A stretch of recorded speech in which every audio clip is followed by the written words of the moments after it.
The Philippines has many national heroes: Jose Rizal, Antonio Luna, Emilio Aguinaldo, who, in their own ways, fought for the rights of the Filipino people against colonial oppression. All of these men were contemporaries in the 1890s during the Filipino Revolution, and still revered today, but the thoughts of better treatment or independence from Spain didn't begin with them. They were simply picking up the torch of previous generations, and none represent them better than Andres Novales. He was born in 1786 in the capital of Manila. Andres was the son of a Mexican father, serving in the Spanish army, and a Filipina mother from a prominent family of Spanish descent in Manila. Beginning his military career at the age of 9 and rising to the rank of lieutenant by 14, Novales served during the Peninsular War against Napoleon's forces and later in various conflicts in Latin America, earning a reputation for devotion to the Spanish crown unequaled by many other Filipinos at the time.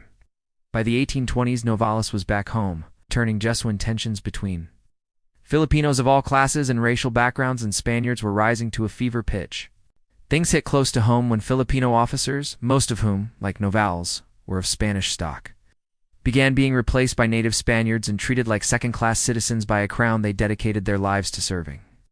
When Novales voiced opposition to this policy, he was posted to far-off Mindanao, then a frontier region, to combat Moro pirates, which was meant to break his spirit. Instead, it fired the young officer up, pushing him to prove himself to his superiors. He made contact with another officer discontented with Spanish rule, Luis Rodriguez Varela, who had been educated in France and well-versed in the French Revolution, and could be said to be one of the Philippines' first serious intellectuals. With Varela's help, Novales met with like-minded men, many of whom were from Latin America, and together devised a plan to overthrow the Spanish and establish a Filipino empire. However, the governor of the time, Juan Antonio Martinez, got wind of these meetings and exiled Varela and Novales' most prominent supporters from the colony, believing it would end everything. Instead, it gave Andres more fuel for his fire. On June 1st, 1823, Andres and his loyal followers, numbering around a few hundred, marched into Manila, declaring Novales the Emperor of the Philippines.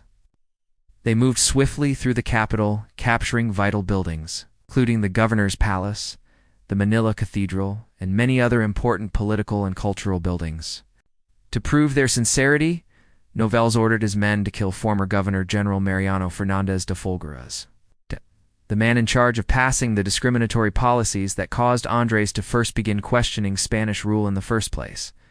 With his death, the citizens of Manila, believing this was a start of a victorious revolution, took to the streets and applauded the rebels, shouting, "Long live Emperor Novales," through the streets. An hour after Folgueras' death, Novales was enthroned as Emperor of the Philippines by his followers and the common people, establishing the empire. Yet, the very next day, this empire would fall. Taking his soldiers to Fort Santiago, a crucial military post he would need if he was to succeed, Andres pleaded with the officer in charge of the fort, his own brother Mariano Novales, to open the gate and join the cause of liberation. Mariano refused, staying loyal to Spain despite the mistreatment he had suffered. With this refusal, Andres' plans fell to pieces. Juan Antonio Martinez arrived from Pampanga with reinforcements, driving the rebels back into Manila. The battle that followed was one-sided and final. Andres was captured alongside 21 others and marched close to the gardens of Puerto del Pastigo to face execution by firing squad.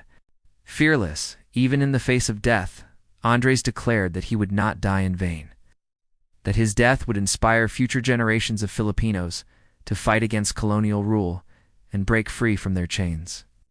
His words proved true. In decades to come, Filipinos would win their independence from Spain. But unfortunately, many in the Philippines today do not know Andres Novales or the role he played in the struggle for independence.